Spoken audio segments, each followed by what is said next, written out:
The United Kingdom's benefit system costs you, the taxpayer, £230 billion a year.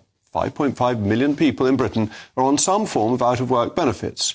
Of these, most are on universal credit, about 3.7 million, while around 1.6 million are on incapacity benefit. And the question is, how many of these could in fact work? And does the current system disincentivise people moving off benefits and into work? This is very important because we're told that we have a labour shortage and therefore need mass immigration. Bear in mind, 1.4 million net in the 2 years to June of 2023 to plug the labour gap. But if we have at least 3.7 million people who could be employed, wouldn't it be better if we tried to get them back into the workforce? But today, news has come out that's revealed a particular quirk, and I would say scandal, in our benefits system. Valdo Calocane, the Nottingham triple killer, is eligible for up to £360 a month in universal credits paid for by you. And I should add, owing to the fact that he is carrying out his sentence in a secure hospital rather than a prison, this is what creates the eligibility. If the judge had issued a 45 or 47 order, which would have ensured his transfer to prison upon release from hospital, defining him as a prisoner, he would have been deemed ineligible for the benefits. But these orders were not issued with his sentence. These benefits are supposedly in place to maintain Mr. Calocane's dignity, so he can pay for books, food, clothes and electronic equipment. But actually, most of this is already covered in the basic accommodation that he receives, rather than needing another £360 or £4,320 a year.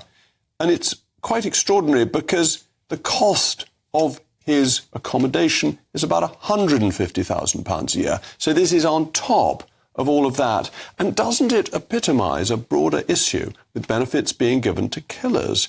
In 2005, Nicola Edgington killed her own mother and went on to spend 3 years in a secure psychiatric unit before being released with £8,000 of benefits in back pay.